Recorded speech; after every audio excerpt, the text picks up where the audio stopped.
Everybody on YouTube, Griffin here, coming back to you guys with another live stream. Hopefully, you guys had a great week, and hopefully, it was another prosperous week for you all. If you're tuning in for the first time, either live or after this live turns into a video, and you're wondering who the heck is this guy, my name is Griffin Thomas. Of course, I am the owner of the company Preferred Pest Management.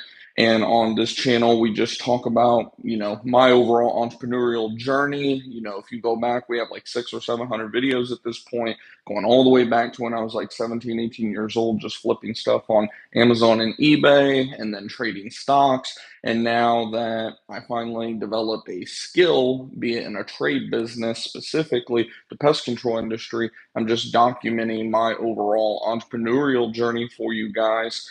Things that work, things that don't work. I realized about a year ago, year and a half ago now, that a lot of you guys actually are looking up the same things that I look up when it comes to starting and growing my pest control business, from things like just simply how to get started to, how to grow the business, how to market the business, all the little things that go into the business side of things. So even if you don't have a pest control business and you may just have any type of business, I think a lot of the content will definitely help you guys out as well.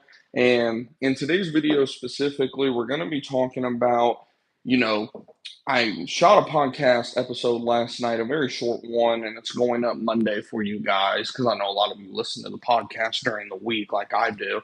And I created a podcast episode that I figured I wanted to dive in a little more in an actual video for you guys when it comes to just how much it takes when you're starting your business, growing your business, all that type of stuff. Because at the end of the day, anybody can go out here and start a business, right? I mean, I saw some number just last night on the news. I know I don't even watch the news that much, but had some storms roll in last night. They were saying on the news that there were more businesses started so far in 2023 than within like the last 3 to 8 years, like somewhere between 3 to 8 years, like a record essentially. And I was like, man, like I forget the number. It's something like 30,000 new companies were formed. Like people went on the IRS website, got their, EIN, all of that good stuff to become, a solopreneur, getting their business started, whatever the case may be.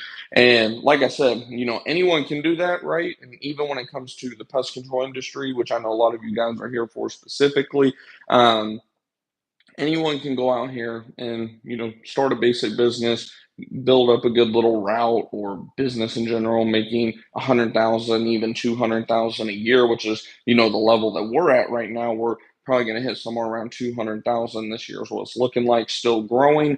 But what's it going to take to actually break through to the next level? That's what we're going to talk about today, from an overall mindset standpoint. And then, of course, the financial standpoint, setting realistic expectations in terms of what is it actually going to take, and do you have what it takes to start and grow, not just start your business, but grow your business ultimately. One thing that before I get to, breaking down math and all that type of stuff, because you guys know I'm a math nerd, couple things to consider whenever you're going to be actually diving in and starting your business in the first place is setting a overall goal for your business. Some people will call this, like a business plan. I hate the term business plan because some people just overthink it. Business plans are pretty straightforward, in my opinion. It's where do you want to go? What's it going to take? And then, create your plan of action to get there. And the reason that I don't even like them is because, you have these expectations, but until you actually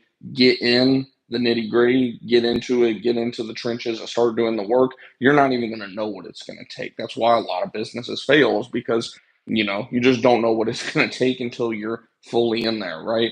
So I don't even really like business, plans per se. I like going in, just figuring out, okay, what is our goal? What makes us different? And setting our expectations. And then from there, realizing in our mind that, hey, our expectations are probably going to be not necessarily just completely off, but in terms of effort, capital, etc., it's going to take probably 3 to 10x whatever you think it's going to take, right? So a prime example of this, And again, we'll dive into this some in the podcast that's coming out Monday as well, which, by the way, is going to be uploaded on YouTube as well. I'm trying to start uploading them on YouTube and the podcast formats because I know we have kind of a split audience. Some people love audio, some people love YouTube.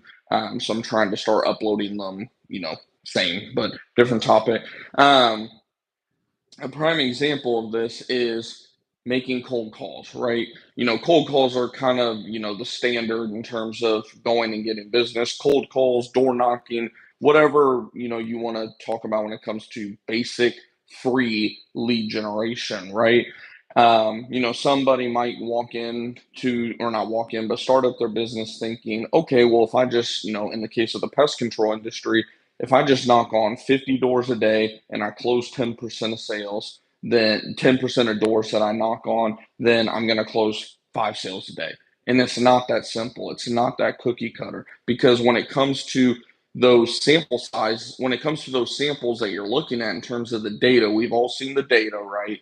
When it comes to those data, that data that's created, these companies that are putting this data out there, they're not knocking on 50 doors, 100 doors, hell, even 500 doors. They're knocking on thousands of doors. And then they break down all that data. Okay, we knocked on 10,000 doors. We sold 1,000 of them, or 900, whatever the case may be. We're at a 9 to 10% closing rate.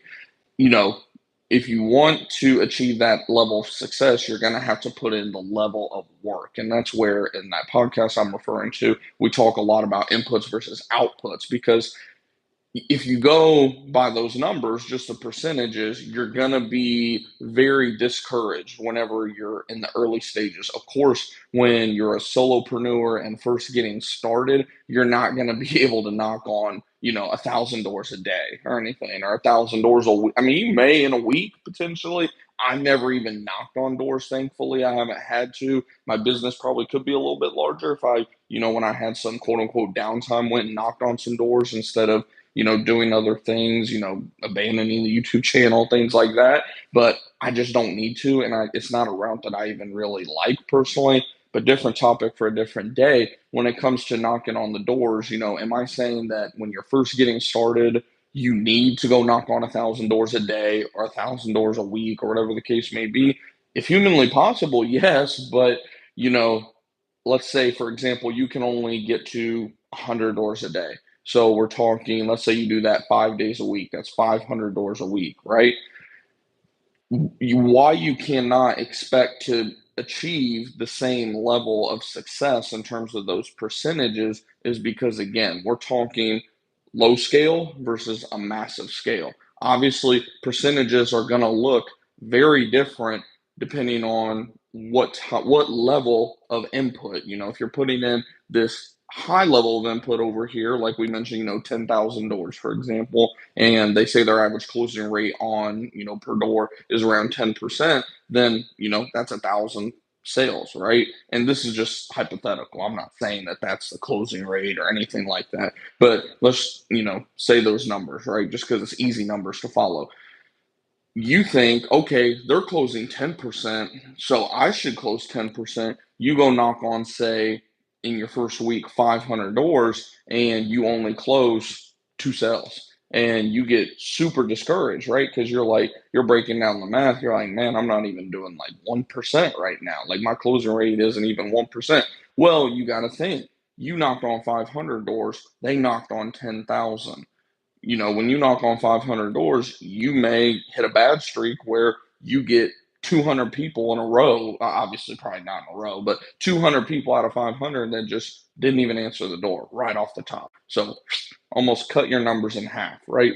In terms of your potential closes, where the guy who's knocking on 10,000 doors, he probably had well over 200 customers, potential customers, not answer the door. But the fact that he did so much more volume than you made it to where he was able to take that 200 hit and it not even affect his numbers on a scale, if that makes sense. Obviously, again, inputs and outputs. The more that you put in, the more that you're going to get out, but also the negative side of it isn't going to affect you as hard because, again, those numbers can be, it's all about how you look at those numbers. If the dude who did 500 doors had 200 people not even answer the door, that's 40%.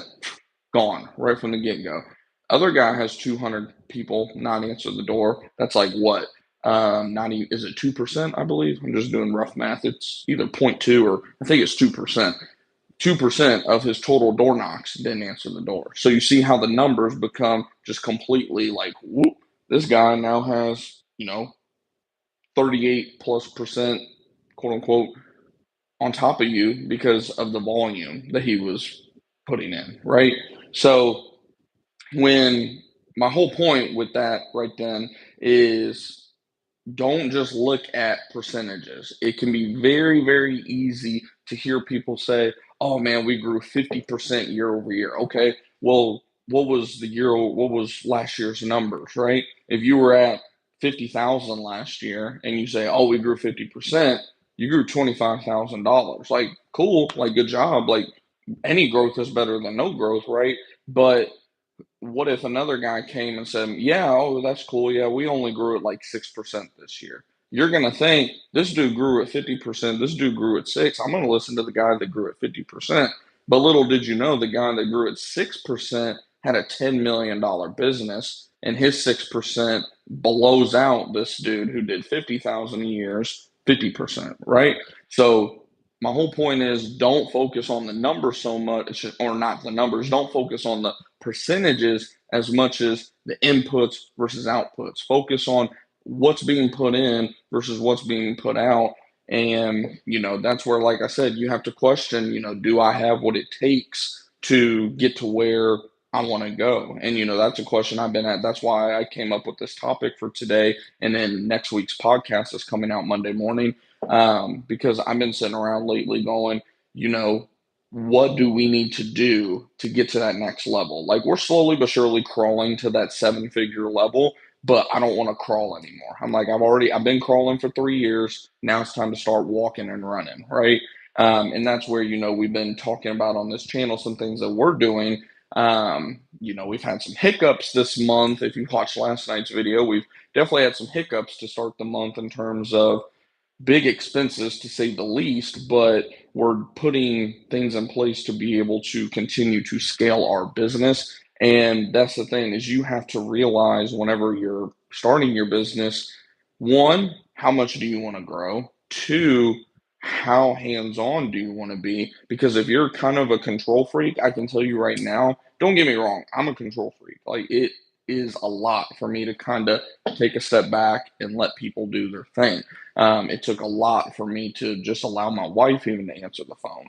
Um, but at the end of the day, you have to sit down and have a real, face to face conversation with yourself in terms of self awareness being, hey, I'm not going to be able to do it on my own. If I want to go to 7 figures, 8 figures, or even 9 figures potentially, I'm going to need people. I'm going to need, resources. I'm going to need this, that. I don't know everything, so I'm going to need to invest in some knowledge. Like you need to sit down and realize that you alone do not have what it takes to grow a, 7, 8, 9 figure. You could probably get to 7 figures maybe on your own, especially I don't even know if in the pest control industry. No, I don't even think in the pest control industry you could get to 7 figures on your own. I've ran the numbers. I was like, man, if I work 12 hours a day, the max that I have factored in by myself would be around 350,000 a year. So if you're wanting to get to 7, 8, 9 figures, you have to realize that you're not going to be able to do it on your own. And that's a whole other subject in terms of knowing how to find the right people, get connected with the right people, all that type of stuff. But when it comes to the mindset side of things, what we're referring to in terms of are you cut out for it is, are you going to be willing to go through the growth process? There are so many growing pains. I can't tell you guys how many growing pains just within the last 6 months that we've had, in terms of, what's a recent example? Prime example, expenses that are unexpected. We know that rule of thumb is every couple months, a couple years at the most, you're going to have some big expenses come up. And then every time they happen, we're like, shit, that's going to delay such and such by this amount of time. You have to be prepared for those type of things. You can't, this is why I always stress, you know, don't get over leveraged. We talked about that a few times on this channel. Don't get over leveraged, but also in terms of today's subject, how do you know if you're getting over leverage or not? What is your financial literacy, right? If you're someone that's starting a business and your financial literacy is like out on a scale of 1 to 10, a 5 or less, you're not going to last. I mean, in all honesty, I would say a 7 or less. Like your financial literacy needs to be, up here. And if it's not up here, that's one of the first things that you need to be invested in, because if you can't read a basic financial statement, you can't budget your money, like you can't follow where your dollars are going, you're not going to last at all in any business, pest control industry, service, the service industry as a whole, tech. I don't care what industry you're in. If you are not able to do basic if you have virtually no financial literacy, you're just not going to last. Now, the good thing is there's information all over the internet for free. Of course, you want to make sure you're not getting bad information, right? Make sure to filter out BS versus not BS. But in terms of starting the business, the main thing is knowing how to budget money, knowing how to, obviously track your profit and loss, and, what's working, what's not working, especially from the advertising side of things, customer acquisition costs, etc. But, if I were to kind of list out the main things that are non-negotiables, I guess, when it comes to, do you have what it takes? Do you have the quote unquote skills? I hate to say skills, but it's true. Skills pay the bills at the end of the day. A couple of the things that are non-negotiables, like we said, first one is basic financial literacy. And I'm not saying that, you need to be a freaking Robert Kiyosaki or Dave Ramsey, Susie Orman, Grant Cardone, whoever you all follow for financial advice or anything like that.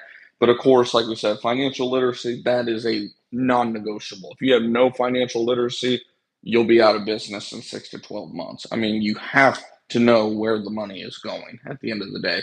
If I were to say number two is obviously going to be discipline. We talk about discipline, can't even spell this morning. We talk about discipline quite a bit on this channel, sometimes more than others. I can't even spell. What is going on? Discipline. There we go. Discipline. Like I said, we talk about discipline pretty often on this channel, sometimes more than others. I just got back into, focusing on my discipline again. Just got a good workout in this morning. Discipline comes in all sorts of forms too. Like the main thing is when it comes to discipline, a lot of people think discipline is just something you're either born with or you're not. It's a skill, like we're talking about. These are all skills that you have to develop. No one is just born with financial literacy. No one is born with discipline, and so on as we go down this list. All these things are skills that you're going to have to learn. But one thing that you're going to learn as you continue to grow as a business owner, an entrepreneur, is these things. You don't just learn it and, oh, you're done. Like these are continue things that are continual, like you're continuing to gain financial literacy, you're continuing to build on your discipline. Another thing that I would even factor in here, let's see, financial literacy, discipline. Next thing that I would put in here is grit. And if you were to say grit, you could also say like determination, or like unwillingness to fail. Like you have like a zero options mentality in terms of like, a lot of people always talk about, oh, my plan B, if this doesn't work, fuck a plan B. I have no plan Bs. Like when I started my business, I was like, I burned the ships. Like I got rid of my 401k, cashed it out, got rid of my little car that I had. Like I got rid of everything. I went all in on my business. I was like, there are no if then. It's this is going to work and nothing else. Like everyone kept asking, or not even asking, but they'd be like, well, the good thing is you have your certified applicator, so you'd be hired by pretty much any pest control company. And I was like, I don't give a shit. Like that never even crossed my mind. Like I was like, that's not even a option at this point. Like, your determination and grit, more so obviously, willingness to just stay up late at night, getting up early, doing the shit, going back to discipline. I would say these are more hand in hand than determination, probably, if I were to rewrite this. But, they're all, these three, in all honesty, they're all kind of connected, right? Your determination is, that zero options mentality. I'm not going to fail. And, like, there's just no way possible I'm going to fail. I have no plan B. I have no plan C, et cetera, et cetera. Like, this is what's going to happen, right?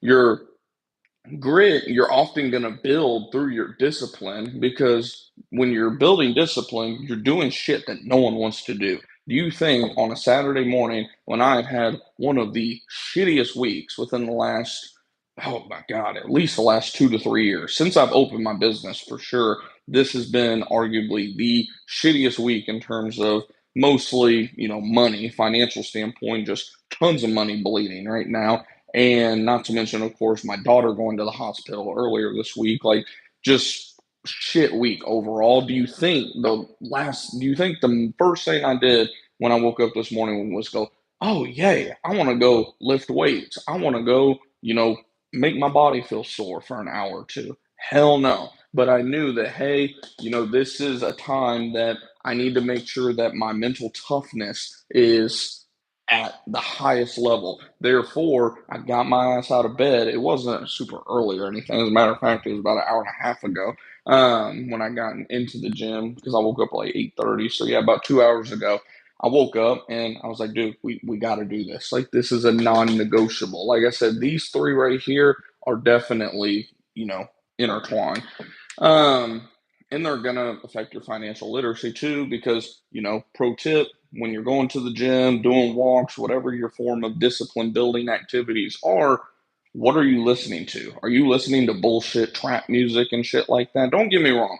There's a time and place, when I'm like first getting into the gym and I'm sluggish, I listen to some shit that kind of, gets me going. But once I'm kind of in that state where I'm getting going, what are you listening to? Me personally, I'm either listening to some type of podcast that's building my financial literacy on topics that I don't know about, or I'm listening to other successful entrepreneurs that are like at massive scales, 9, 10, even 11 figure companies that, I can learn from, right? So what are you listening to? Like I said, all these things, they're going to intertwine, and you're going to realize that, one, they work together, but two, they're never ending either.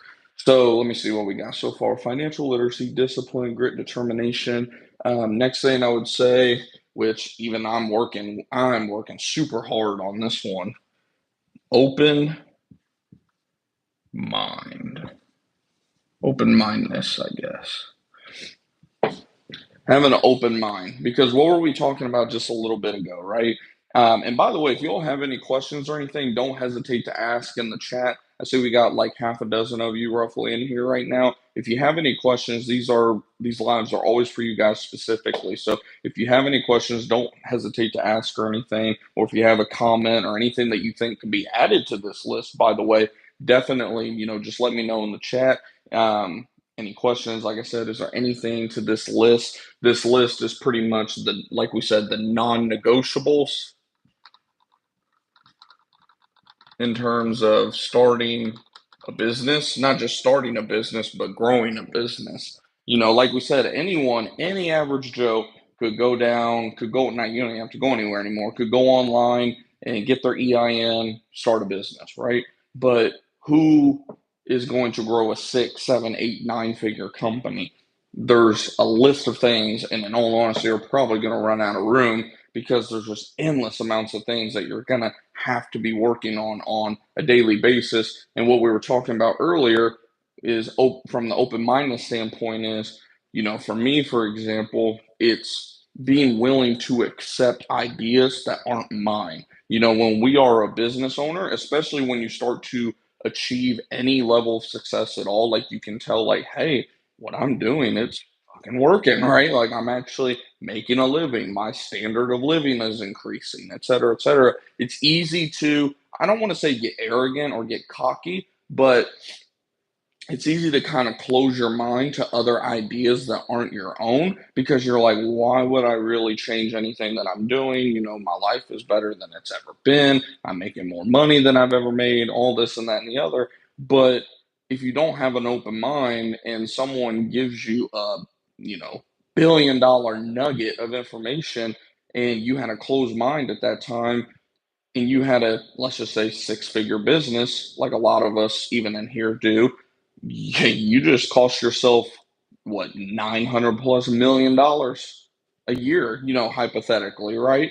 So having the open mindedness to realize again that you do not know it all, you're never going to know it all. Even if, I don't care if you're Elon Musk, Jeff Bezos, like some of the richest people in the world, why do you think they are always networking with each other? Because they know, hey, I don't know it all. Like, I have to be taking in information from other people, and they will even sit down. Why do you notice, like Elon Musk, for example, he sits down and does a lot of interviews with people and even podcasts and things like that with people who are like quote unquote way below his level in terms of money that they're net worth, quote unquote, because he knows that, hey, just because they're making $1 million a year and I'm making, billions of dollars a year doesn't mean that they may not have information that could help my business, right? So having the open mindedness to realize again that you just don't know it all. Again, like I said, even me, I'm working on this. There's a lot of times where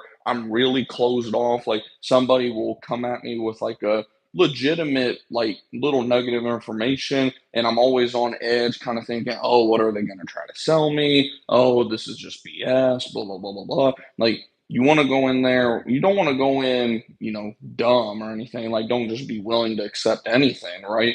But you want to have an open mind in terms of, hey, maybe this person does have something to offer. I think we got a comment here. How's it going?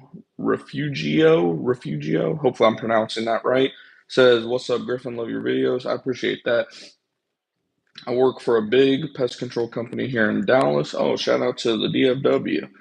I've been thinking about doing my own business, but I just haven't had the courage to leave my comfort zone." Yeah, yeah, and that's another thing too. When we talk about, I guess we can even put that on there. Adaptation, I guess, is the word we can put here. That's actually a good point. I'm glad you brought that up. I didn't even think about that just because, I mean, personally, for me, this was never a problem. I've always been a big risk taker.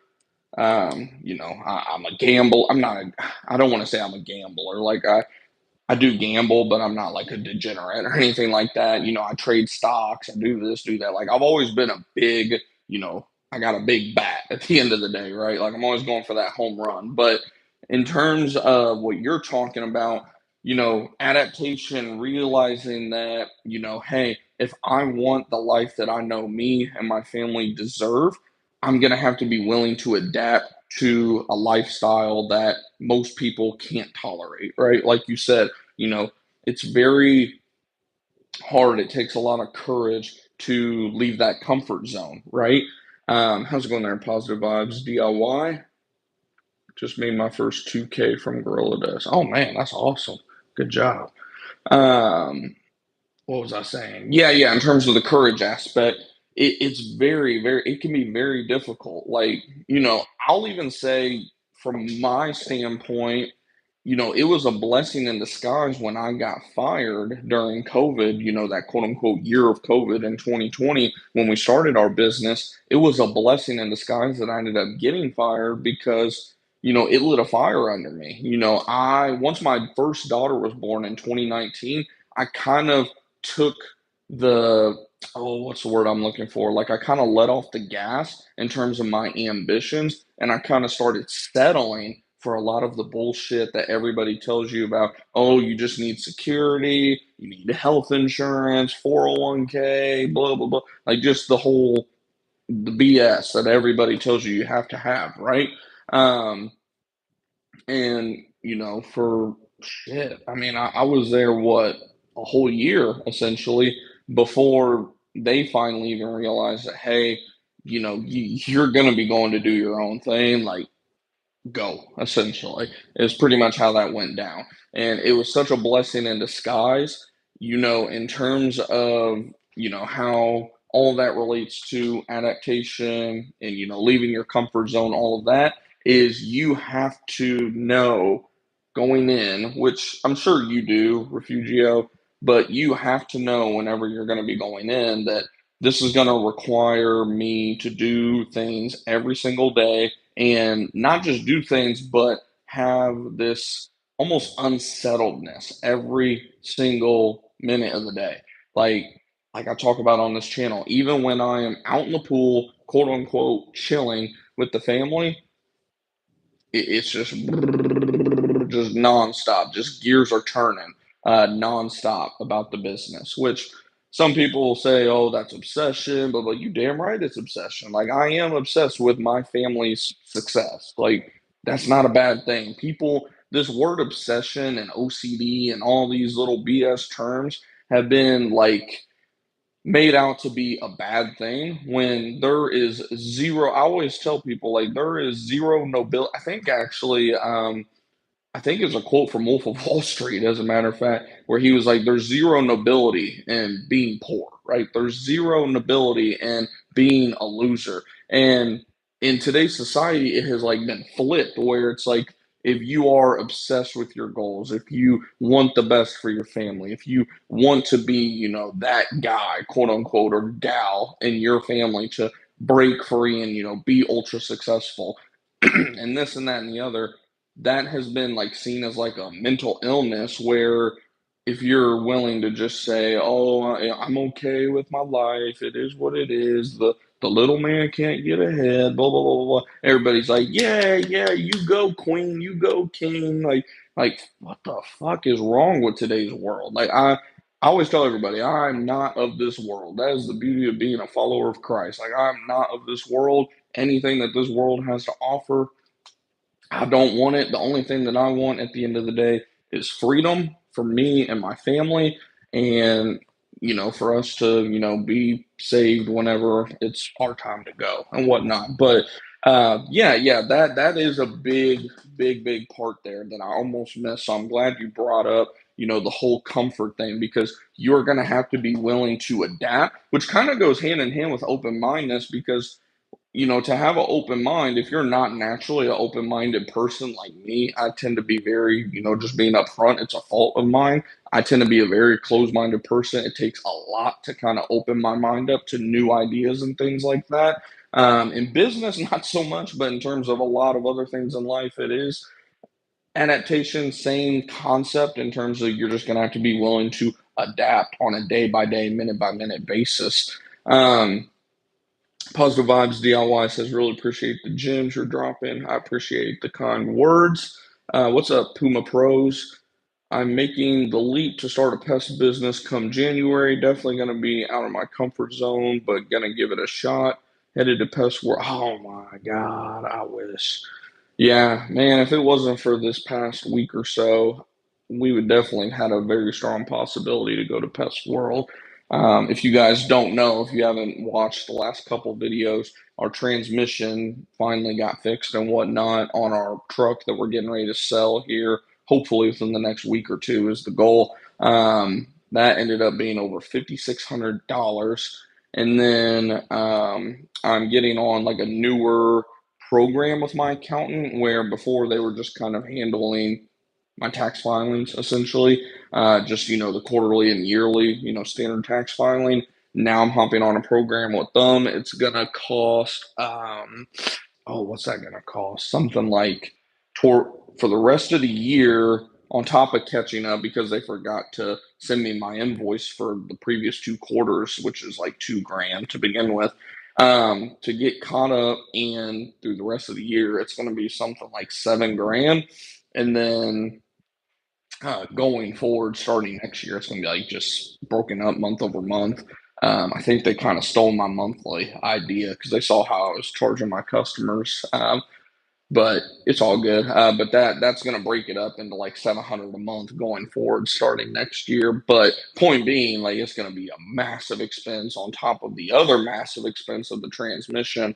It adds up to what I want to say somewhere around like 15 grand, just off the top of my head, 13 to 15, maybe even 16, 13 to $16,000, which obviously that alone would have gotten us to Pest World 2023 in Hawaii, plus first class tickets on top of that. Because I already done all the math for us to fly first class, stay for pretty much the whole week at the hotel we were looking at staying, which funny enough was the same hotel we stayed at for our honeymoon back in, what was it, 2021. Um, that the whole trip was gonna come out to like $10,000 to $12,000. So yeah, like I said, if it wasn't for these two pretty big expenses and then our daughter getting sick and this and that, just boom, boom, boom, boom, boom, just crazy start to the month, we would have had a good chance on going. But oh well, is what it is. I'm sure there'll be. That's the beauty of owning a business too, and I'll get into this in a whole nother video about write-offs and things like that. When you own a business, if you try hard enough, you can find a way to write off most of your trips. Now, are there going to be trips that, you just can't do nothing about and you can't write it off? Yes, but I mean, just to put it lightly, or not lightly, but just to sum it up real quick, being a business owner specifically, and especially once you get employees and things like that, if you can find any type of like business conference in an area that you're trying to take a vacation to, sign up for that conference, get some kind of proof that you at least attended it like one day or whatever, take a picture of yourself there, or whatever the case may be, and guess what? That whole trip just became tax write off, which is why, we were trying to go to Pest World, but, you know, had, like I said, 13 to $16,000 of expenses just boom, boom, boom out of nowhere for us. So unfortunately, we're not going to make it, but depending on where it is next year, we may end up making it. Sometimes they put them in the worst spots. Like I wish they would keep doing these cool locations like Hawaii and, you know, quote unquote destination areas, right? But yeah, no, that's awesome to hear that you're starting in January too, which I think a lot of people would say is bad timing. I think because I started mine in November of 2020.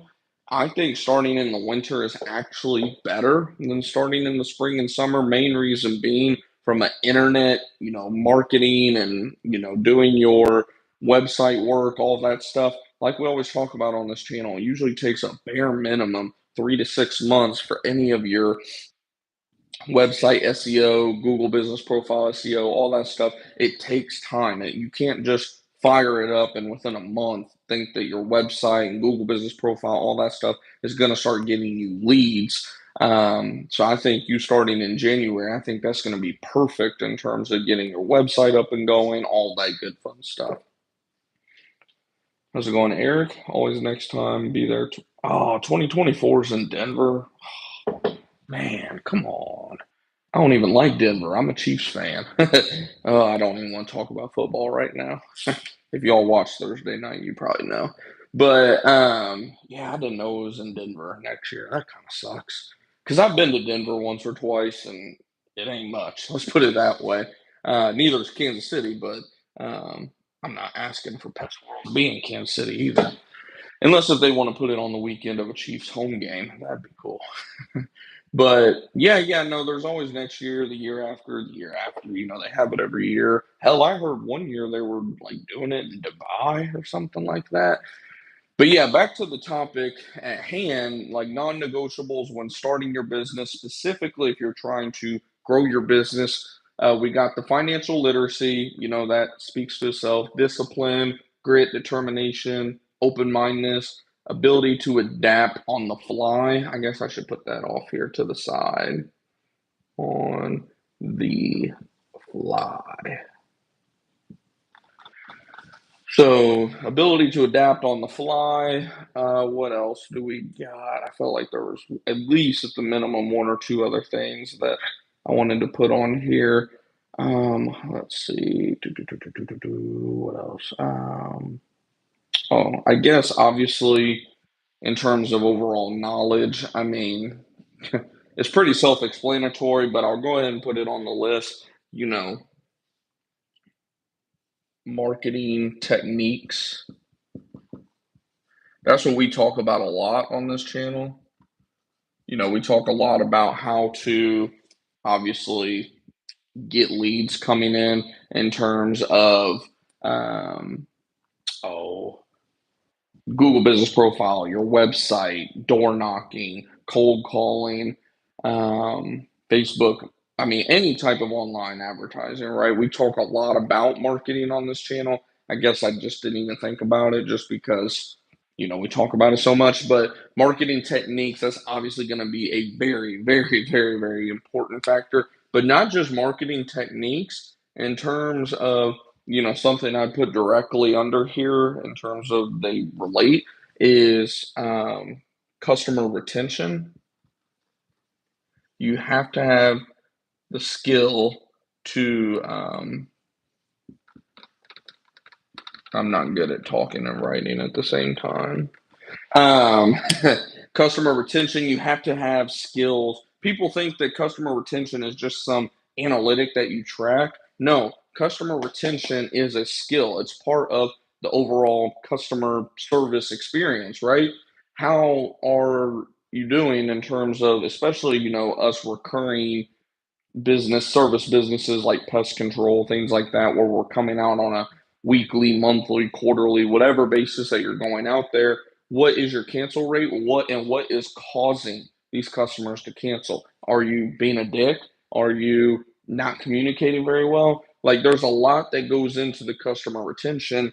And we could spider web this down to all these different things that affect customer retention. But at the end of the day, to sum it up, it'd be customer service skills, right? Your ability to constantly, level with people, see their point of view, going back to like open mindedness and things like that, seeing their point of view, acknowledging their worries or issues, whatever the case may be, and communication. Communication is a big point of that. I'll even put that on here because that's important, not just from the customer standpoint, but anyone that you're going to be talking to, communicating with,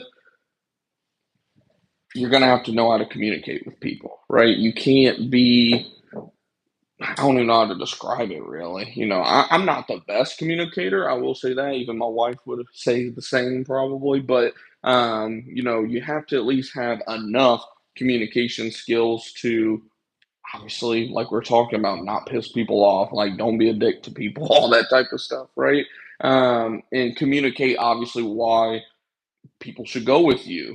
Communication is going to directly affect your marketing techniques. If you don't know how to communicate to people through your ads and things like that, why they should submit a form, why they should call you, why they should do business with you, then you're not going to get any leads, right? So communication goes into almost everything in terms of starting and running your business. It's something you should obviously just continue to be working on day in and day out. It's something, if I were to just be completely upfront with you guys and tell you guys what your boy here needs to work on the most, I would say number one would be open mindedness.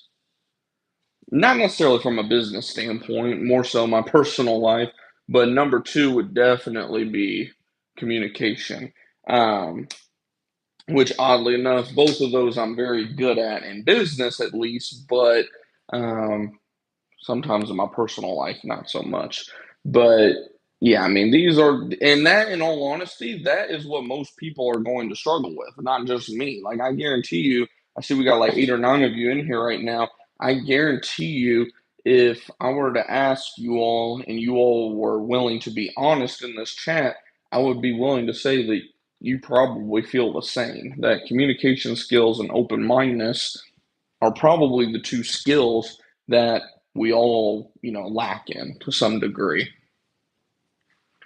Raiders, I hate Denver too. Yeah, got Jimmy G this year. Yeah, division's gonna be fun this year, I think.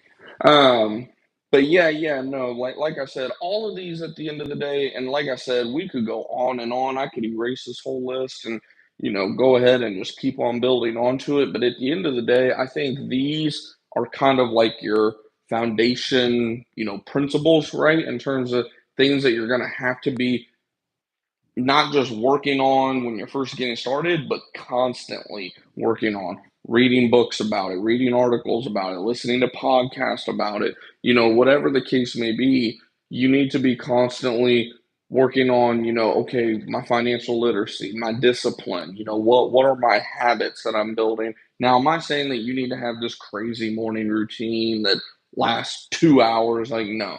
I'll tell you guys what I do to build discipline. Whenever I know I'm needing to work on my discipline, I go to the gym every single day. And along with that, I have a very strict diet. I'll usually make myself eat fish, which I don't even really like fish, but I'll eat fish at least 3 days a week. Like, there's just little things that I do that I don't want to do.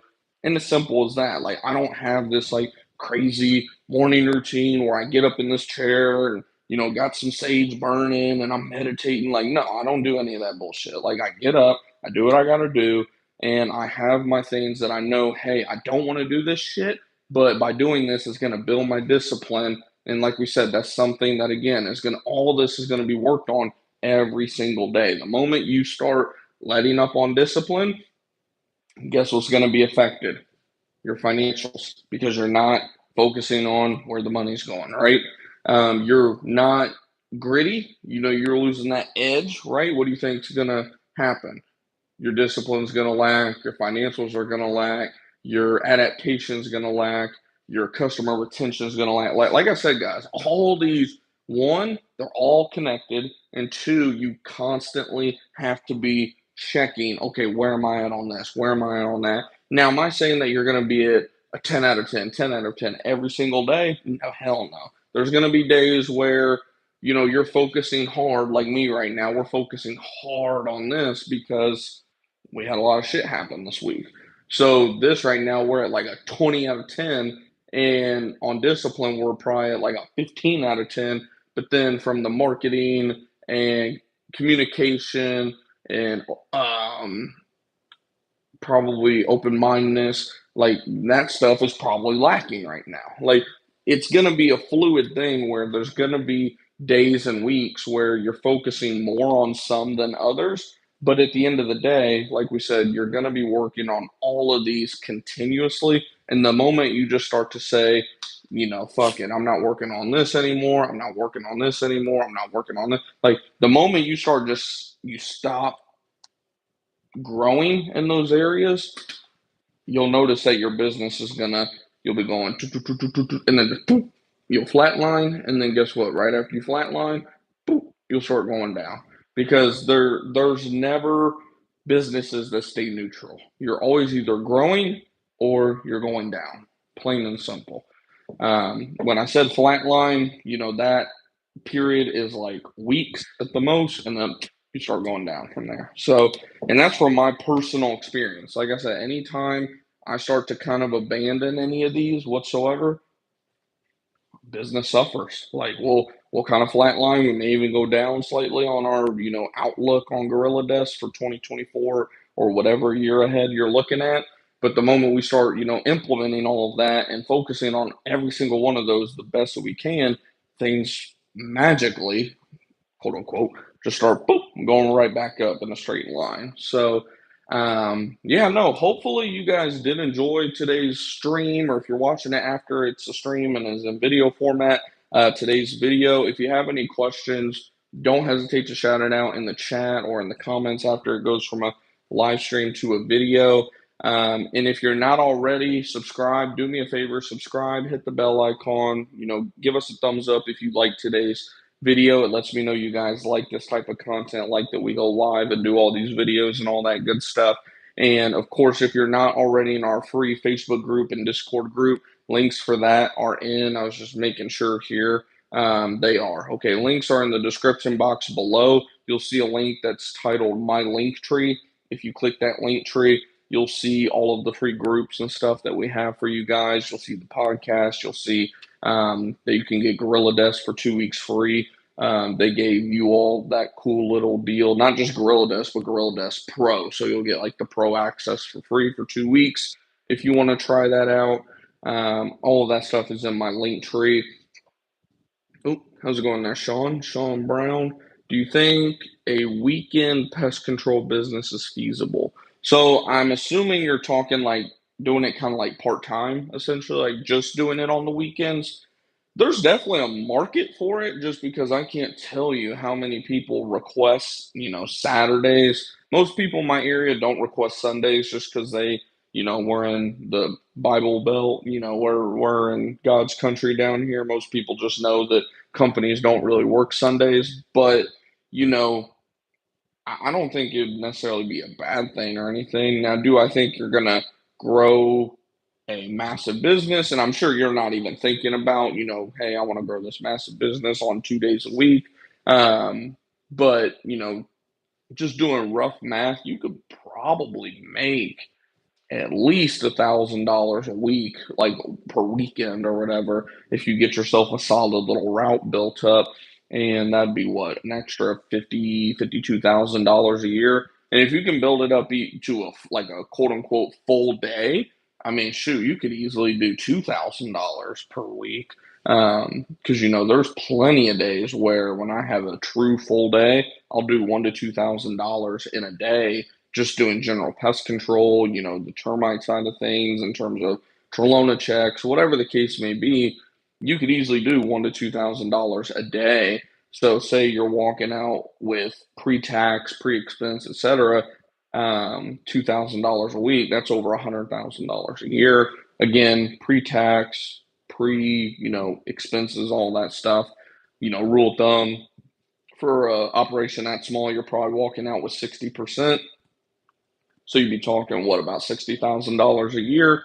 So I mean, yeah, it's feasible. You could, in all honesty, literally replace a job for most people doing that. At least if you're just getting started. It all depends on your goals at the end of the day. But yes, it is feasible. It's something that you can do. Um, it will take longer to build up those full days just because people will be obviously trying to see if you work normal business hours Monday, Tuesday, Wednesday, Thursday, Friday. One way that you could go about it too, depending on your schedule, Sean, is um, how do I want to explain this? Like, I don't know your work schedule or anything like that, but maybe you could do evenings. Show that you're open and people will still submit lead forms and all that. And if you're able to, maybe even do it on some evenings as well. Just that way you can get calls all throughout the week versus just Friday, Saturday, Sunday, if that makes sense. But I will say, like the weekends, we definitely, whenever we show that we are open on Saturdays, we get quite a bit of call volume on Fridays and Saturdays. So, yeah, no, like I said, it's feasible. It's just going to take a little bit longer, I believe. And you can, like we just went over with the quick, rough math, you could easily make, bring home of like 50 to 60 grand a year, definitely. And of course, like we're talking full route in terms of 2 full days per week, making about $2,000 a day. Or no, $2,000 per week, like per weekend, so $1,000 per day.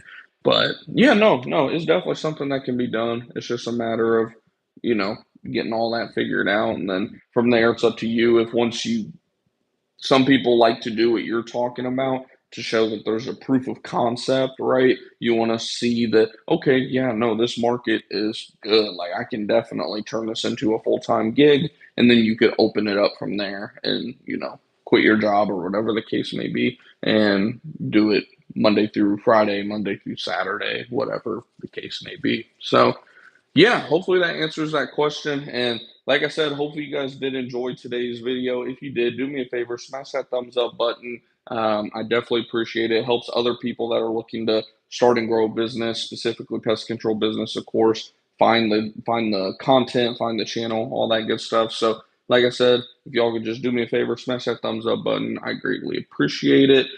Sean says, thank you very much for answering my question. Really enjoy your videos. I have no pest control experience but researching conquering my home issues. I think it might be a good side hustle. So I will say, Sean, just real quickly before we end the stream, that to legally do so as a quote unquote side hustle, you'll have to, each state is different. I will say that, but most states you have to be hired under a company first for 1 to 2 years in terms of, you have to become a certified technician. And then from there, you go from a certified technician to a certified applicator. And then once you're a certified applicator, at that point, you can start your own business, which in your case, like you said, would be more of a side hustle. And then, there's fees that you got to pay every year to keep your licensing and all that stuff. So it's not necessarily a business that you can just, it's not like a detailing company or something like that, or a what's another example that's going, super viral right now? Pressure washing company, right? It's not one of those type of companies where, you just get the material you need and, you just go crazy. Like because man, if you get caught by your state, ooh, doggy, there are some expensive fines. I mean, they'll throw you in jail. Like it gets kind of crazy in terms of all the bureaucracy that gets involved. So, yeah. I don't know if you knew that. I just want to throw that out there because I don't want anyone getting in trouble or anything like that. Like, make sure, of course, that you're. The main way to find it too, Sean, is go to your state's Department of Agriculture website. They should have all of the information on there as well. You said in Ohio, just need to pass a test for license from what I've been researching. Yeah, and I don't know anything about Ohio to be honest. So yeah, the main website that you'll want to go to if you haven't already is like the Ohio Department of Agriculture, whatever they call themselves, their main website. And then it should, if it's anything like the Texas Department of Agriculture website, it should have all the information that you would need. And they're usually pretty easy to access on the phone as well. So if nothing else, you could just call them up sometime this week and just be like, hey, I'm not in the industry. I'm looking to start a business though. I just want to make sure I'm doing it the right way. What do I need to do? And they'll usually email you over, you know, pretty much like a list of like, you need to do this, you need to do that, you need to do that, or they'll send you a link, to the exact page, whatever the case may be. So, um, but yeah, no, I appreciate y'all tuning in. Hopefully, y'all had a great start to your week. Hopefully, better than mine, of course. Hopefully, y'all had a great holiday, Labor Day weekend this past weekend. And yeah, if y'all have any questions, like I said, after this goes from a stream to a video, just shout it out below. Otherwise, like I said, we'll have a video coming out Monday. It's more of a podcast than a video, but that'll be coming out Monday for you guys. And it'll be on Spotify, Apple Podcasts, all that stuff as well. Which, if you're not already following the podcast, like I said, all the links are in my link tree down below. If you like Spotify or whatever, we're on all of those platforms. Like any podcast platform, we're on them. So if you like listening to audio, go follow us over there. And until next time, guys, have a great weekend, and I'll see you in the next one.